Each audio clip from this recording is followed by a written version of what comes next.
I've always wanted to be a one in a million, the chosen one, the anointed one, the one and only. But you see, life rewards your heart's deepest desires, sometimes in a very unique fashion. Good evening, everybody. It is a warm Saturday afternoon, and I was sitting across punching the keys of my laptop on my porch. And my wife comes and she pats me on the cheek, and whoosh, I get a shock. I think I have an electrifying wife. She thinks I'm in an electrifying mood. So I tell her, come on, baby, hit me one more time. And she pats me again, and whoosh, I get another shock. And at first, I think it's tooth sensitivity, because that's what the actor in the television toothpaste commercial says. So I go to the dentist, and the dentist does a root canal for a tooth that I think is perfectly okay. And he says, now you're fine, but my pain doesn't recede. So I go to this epileptic specialist, and he goes about taking something that looks like a small hammer, and he slams me on the face and he says, does it pain? I say yes. He slams me again another part and he says, does it pain? I say again, yes. And I tell him, dude, if I take the same hammer or whatever you call it, and I slam it on your face, it's going to pain for you also. So he goes ahead and says, you're perfectly okay. So after a series of improper diagnoses, I land up with this neurosurgeon. He sits across with a series of reports, MRIs, scans, and tests, looks at me with a heavy heart, and he says, I'm sorry to tell you, you have trigeminal neuralgia. My first response, doctor, how much time do I have left? I could see all the movies floating around my mind, and me smiling and trying to make the world smile. And he says, don't worry, trigeminal neuralgia is not a killer. You're not going to die. My wife says only good people die young. That is not a consolation. So he says it's one of the most painful conditions known to mankind, and you got to subsist with it. For the next few years, I go ahead and subsist with this particular pain. It is said that a trigeminal neuralgic patient goes through 3 kinds of pains. Take a knife, stab it in your face, twist it till the marrow in your bones stir. That's a stabbing pain. Take 2 electrical wires, connect it to a circuit, and let the current go ahead and simmer through your face. That's the shooting pain. Take a hammer and a nail and slam it into your eyes. That is the hammering pain. Over the years, my neurosurgeon asked me this question. So what kind of pain are you going through? And I say, doctor, all 3. What is the frequency? I say about 50 or 60 times a day. On a horrible day, about 100 times. He looks down and he says, 1 in a million reach that state. That's right, 1 in a million. Well, when life hits you hard, you ask a lot of questions. Micro questions like, why is this happening to me? Why me? And macro questions like, why should people suffer at all? And I got my answer from the most unexpected source. Every Thursday, I go to this place of worship. And I spend a lot of time in solitude, in isolation, in silent reflection. And every time I come out, I see this one lady who's sitting over there. She's contracted leprosy.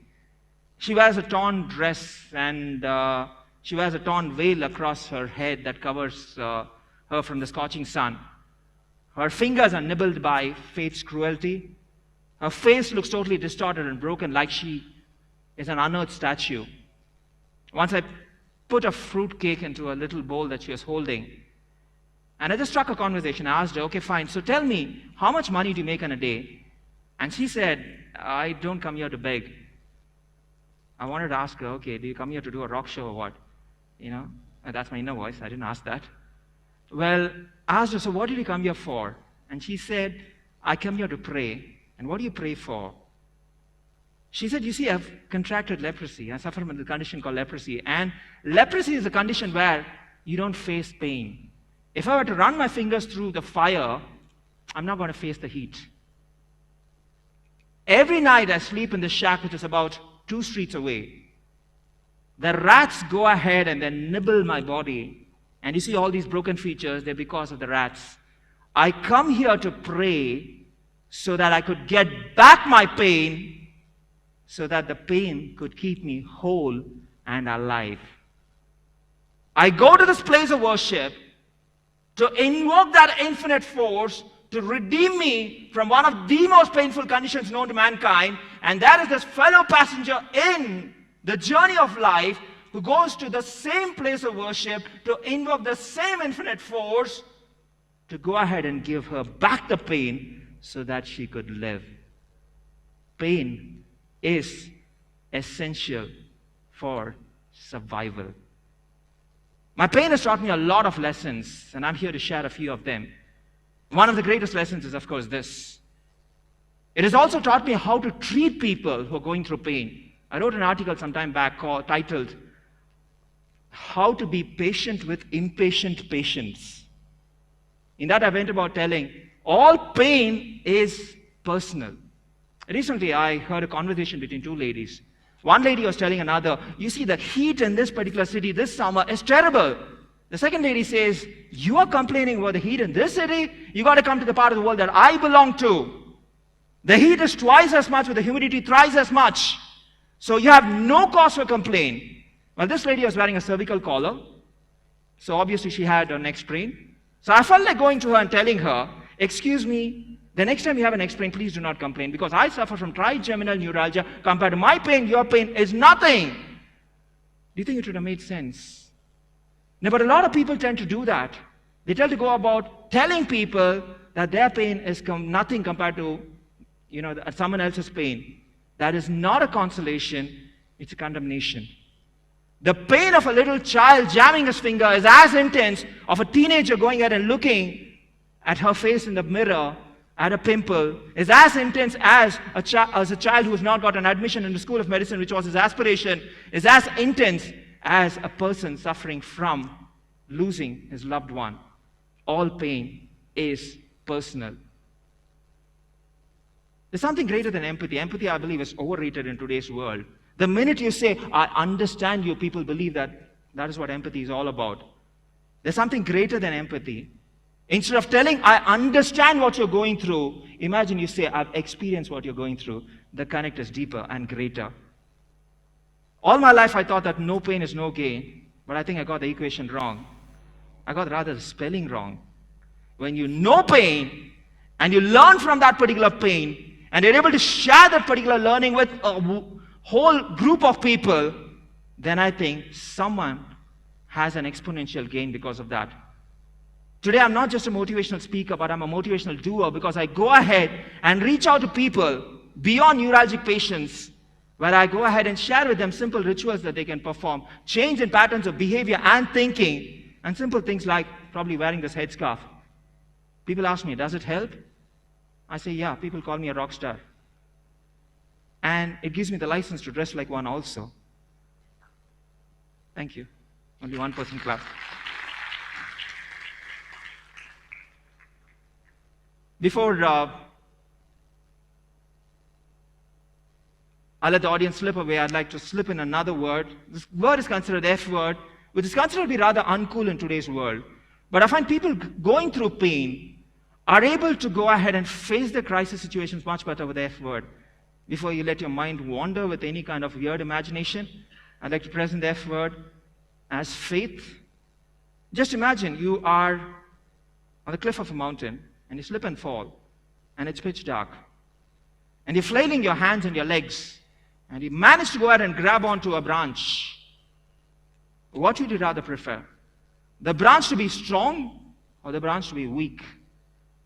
Having weak faith in a strong branch is infinitely better than having strong faith in a weak branch.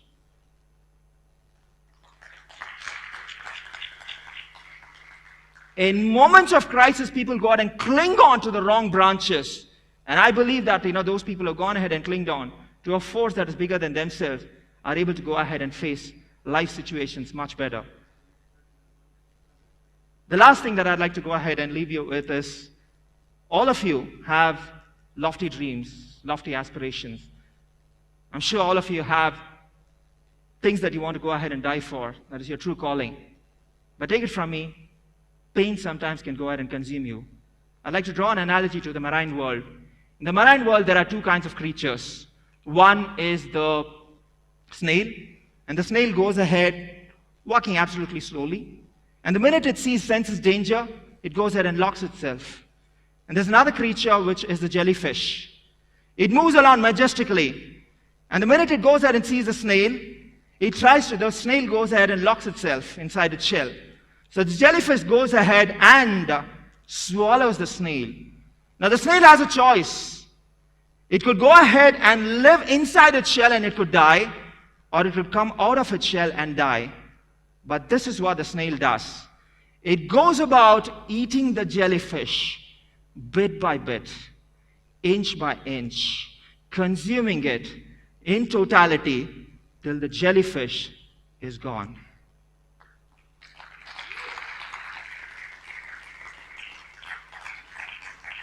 Ladies and gentlemen, I'm not saying if affliction strikes you. I'm telling you, when affliction strikes you, go ahead and not be consumed by it. Because sooner or later, pain will strike you. How you go ahead and respond to the pain is your ability to go ahead and survive or live this world. And once you do that, you too can be a 1 in a million.